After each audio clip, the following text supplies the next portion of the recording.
Thank you so much, Jahin, for making the time to come and be part of this project. It's so cool to have you to share a bit of your story.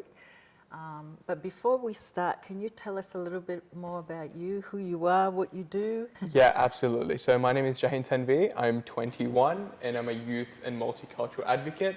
So a lot of my work has been around young people, especially from underprivileged and marginalized communities. So speaking at different conferences, panels, being keynote speakers, um, basically elevating young people's needs as much as possible. You know, as you would know, multicultural youth are always like at the end of the conversation. They're never given the voice that they deserve. So for me, it's always been about being able to elevate that and ensure that voice is heard as much as possible. I wanted to ask you personally what you think of racism. Do you think we have racism in Australia? Oh, absolutely. As somebody who's been on both ends of, feeling sort of attacked by racism from a very young age, but also witnessing other people face the challenges of racism, it's definitely there, and I think it's increased exponentially in the last few years. I remember from being in high school, being in primary school, facing racism, even if it's like subtle aggressions, it's really, hindered my development in many ways because I just felt, so belittled, so hurt by it. And I didn't know what to do because there were barely any conversations around it. And if there were conversations, again, there were a lot of taboos and stigmas, and it's just like, how do I approach this? Can I approach it as a young person?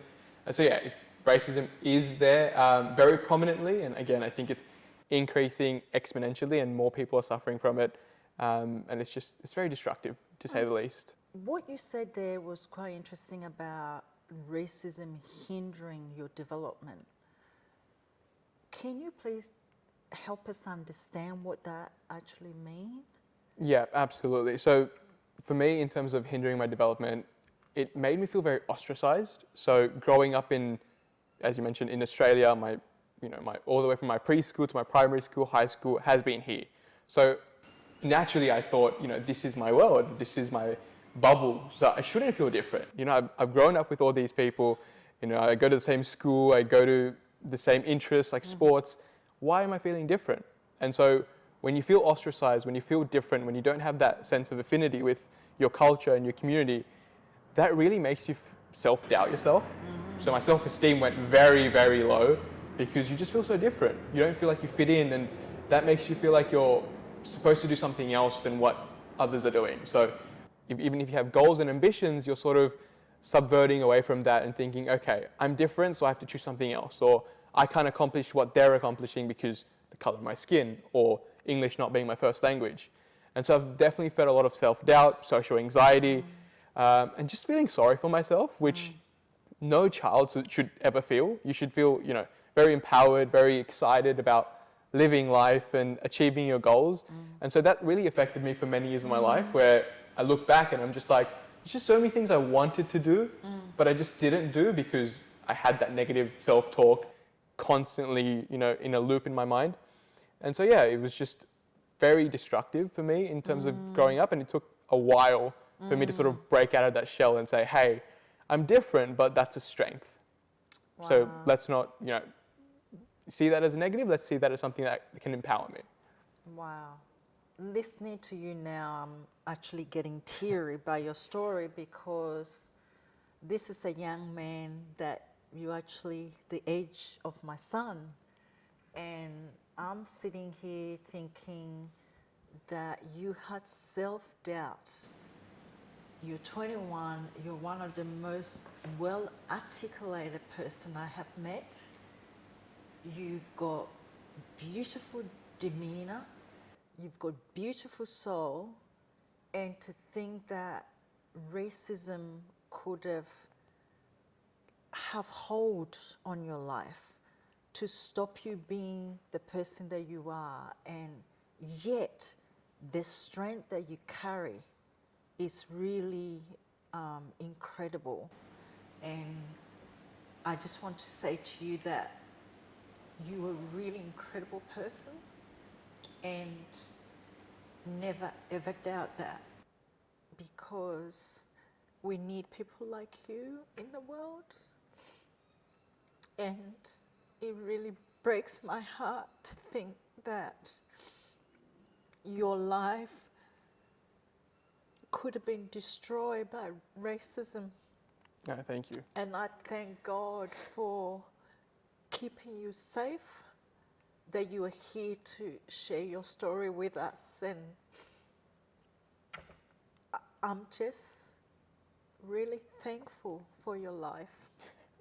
I truly appreciate that, you know. What, in your mind, what do you think the public can do to help either reduce racism or stop racism altogether? I think the first major step would be acknowledging that racism exists. It's quite funny to see how many people in the community don't even believe racism is there, don't even believe systematic oppression exists in this country. And like you mentioned, that's very alarming. You know, we're seeing the statistic 1 in 5 school students are being affected, but then there's a majority of people who don't even believe racism is there or understand the impacts of it in the corporate, school, university environment. And that's, you know, that's disgusting. You know, we're seeing so many people suffering and some people don't even believe it. So I think the first sort of course of action would be acknowledgement. Acknowledgement by decision makers, by the leaders of this country, by community leaders saying, hey, this is a thing, this is existing, people are suffering. Let's acknowledge it and then look at actions forwards. It's great to have, you know, social media posts from corporate. It's great to have words and statements, but what's actually being done? How do we change the culture from inside out?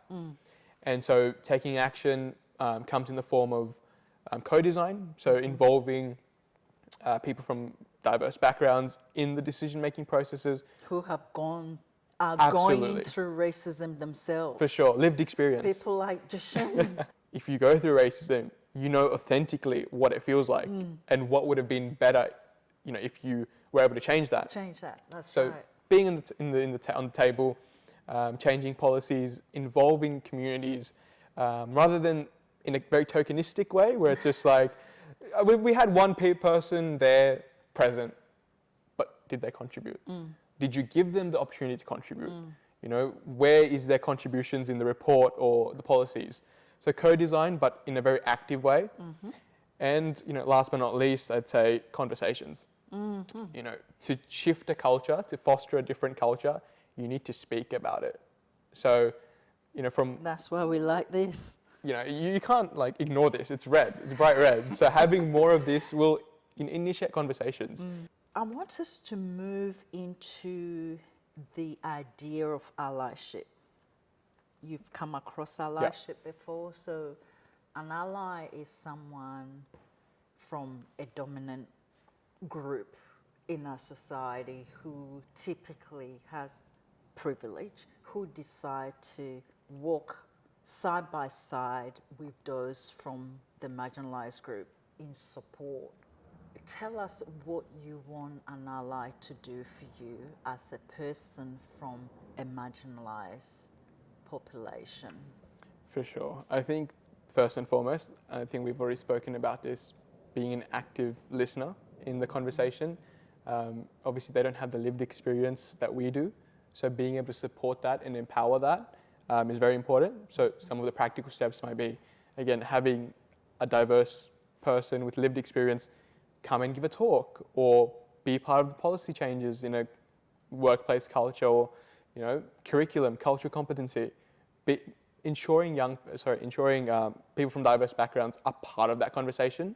An ally can definitely do that, especially if they're in positions of power, positions of influence, being able to accommodate for that. And that comes with active listening. You know, if an ally is listening to this conversation, they can definitely get a lot of information from it. And it's, you know, they can take that into their own culture, their own life, and make changes there. And another way, from what we've also talked about, is acknowledgement. You know, a lot of people who don't acknowledge it seem to come from that community. People who have faced racism obviously acknowledge it through their own lived experience, but being able to acknowledge that, okay, I've seen a friend of mine or I've seen a community member go through racism. It exists. And having that conversation there and ensuring that that's empowered, I think is very important. So playing an active sort of citizenship role where you're identifying it and saying, okay, it exists, let's make changes. Let me do whatever I can. You know, a lot of the controversies that we've seen recently is like panel discussions that are talking about diversity and inclusion, but there's like one person from a, you know, migrant background or a person of color. How does that make sense? If there's a panel of 5 people and there's 4 people who are majorly white, how are we talking about diversity and inclusion? It's great to have someone on the panel, don't get me wrong, allyship is very important, but where is the foundations? How do they talk about their lived experience? They're only talking about it from a third, you know, party. So a practical step for them would be to recommend someone from a person of color background and say, hey, I'm not appropriate for this, but here's a friend of mine, or here's a colleague of mine. So that's playing an active role as an ally. It's been great to chat to you. Thanks so much. And yeah, if you're listening, you know, we want you to work with us, be an ally, walk side by side with us.